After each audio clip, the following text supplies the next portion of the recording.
Good morning, friends. This is your old girl, Melanie Rose, and I'm here to share your daily aspects. Today is Tuesday, November 2021.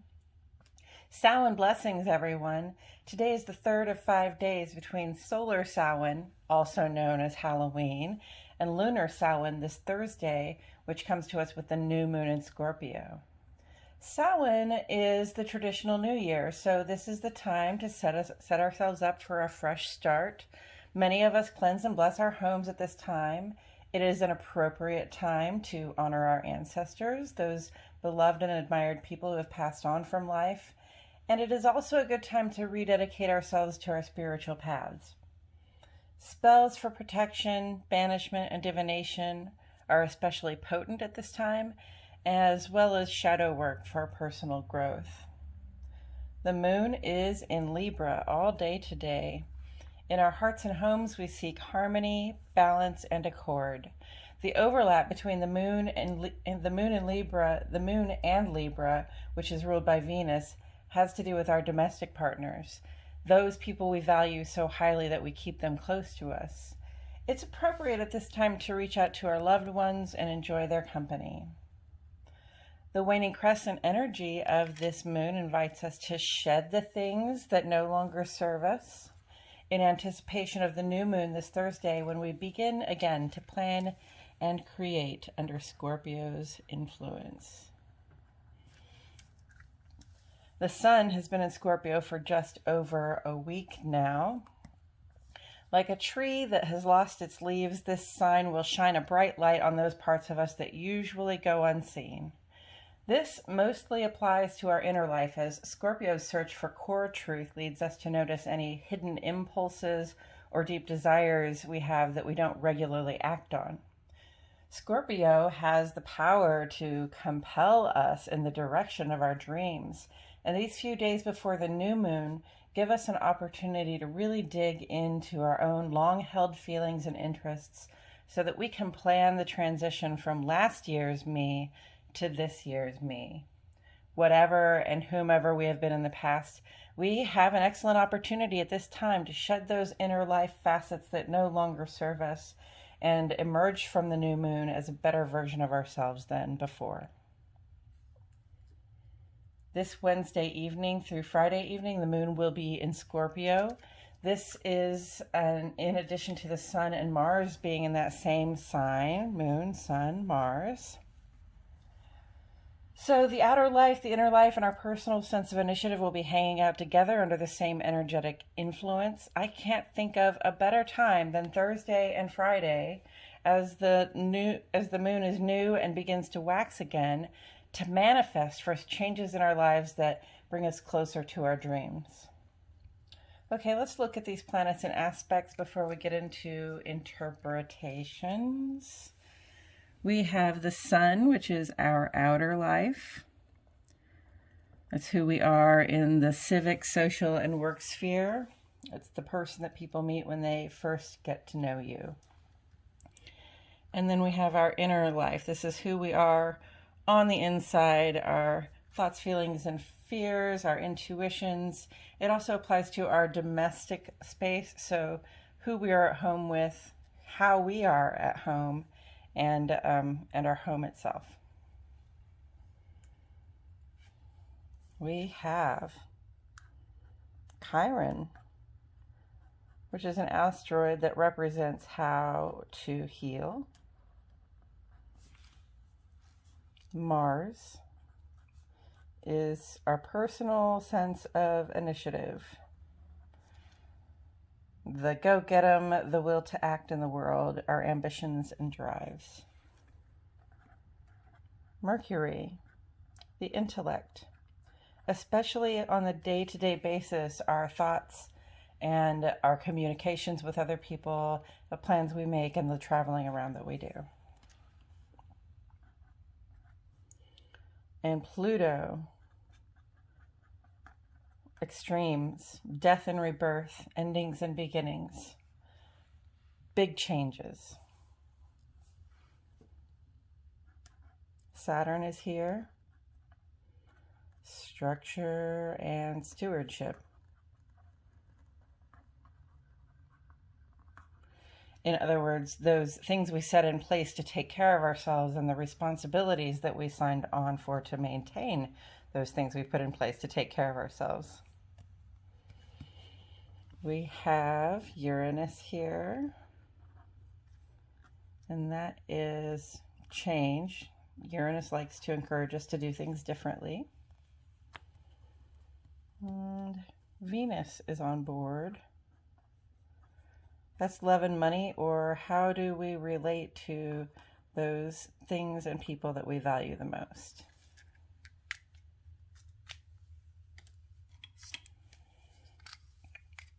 Now let's take a look at the aspects we have in play here. That's a quincunx. And that says no guarantees. It's a variable outcomes.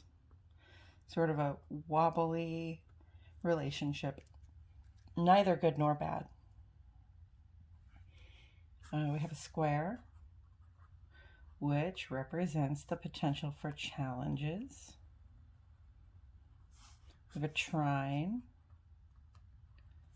and this is very positive, a harmonious vibration between the planets involved. We have a perihelion coming up. And that is when a planet is closest to the sun. Not the closest planet to the sun, but the closest that that particular planet gets to the sun on its elliptical orbit around the sun.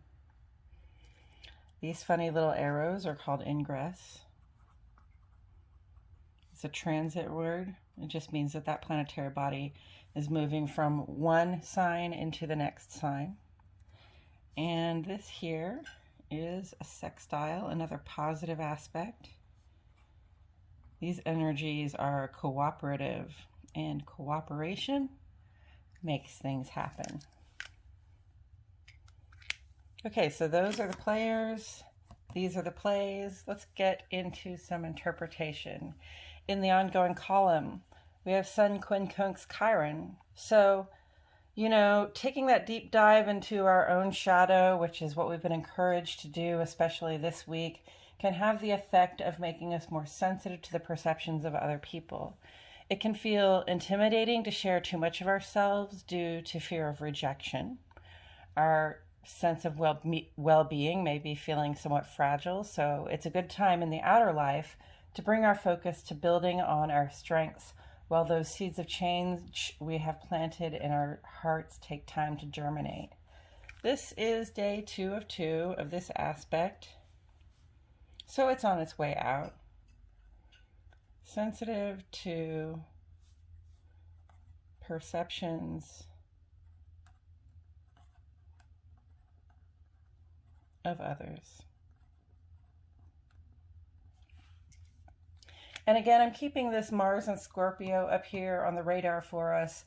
Mars went into Scorpio just a few days ago, and this timing is great, especially for this week with the new moon, which we have been discussing and we will continue to discuss. And now we come to today's aspects. I give these in Central Standard Time, since I am in Arkansas, y'all. At 4:39 a.m., Mercury went square with Pluto.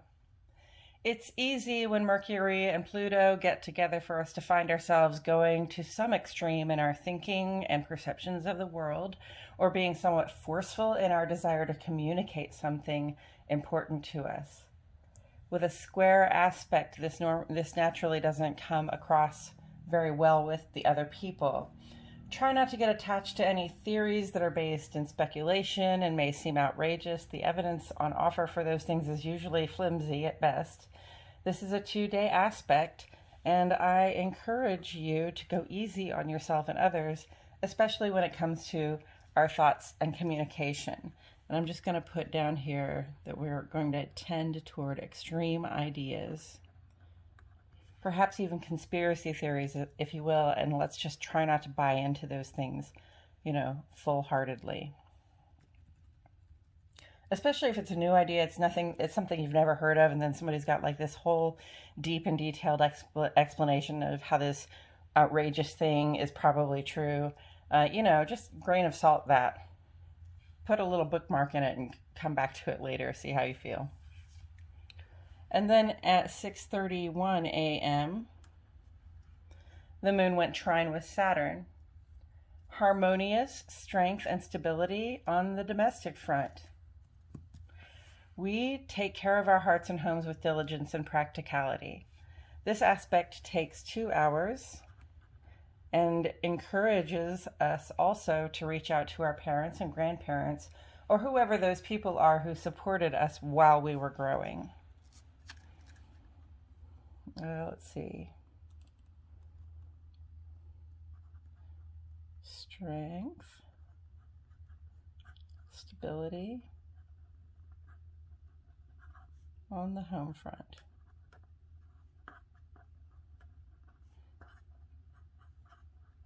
Call Grandma. Coming up this week, the combination of Samhain festivities and the diminishing moon through Thursday continue to make this a good time for scrying and divination. This Thursday, Uranus will reach its perihelion, bringing more visibility and power to the urge we have to do things differently. And on Friday, Venus moves into Capricorn and Mercury into Scorpio. So on Friday, we will have the Sun, the Moon, the Mars, and Mercury in Scorpio. So add that up. And at the end of this week, Mercury is going to make a lovely sextile aspect with Venus, encouraging us to open up about those most valued relationships, or open up with those people that we are in those most valued relationships with. We will talk about these things and more in upcoming episodes. That's it for today, friends. This has been your Daily Aspects and Astrological Weather Forecast for Tuesday, November 2, 2021. If you haven't already, please like my video and subscribe to the Old Girl channel. I will leave this up here for about 30 seconds so that you may have time to look it over. This is Melanie Rose, and I will see you all back here tomorrow for more Daily Aspects.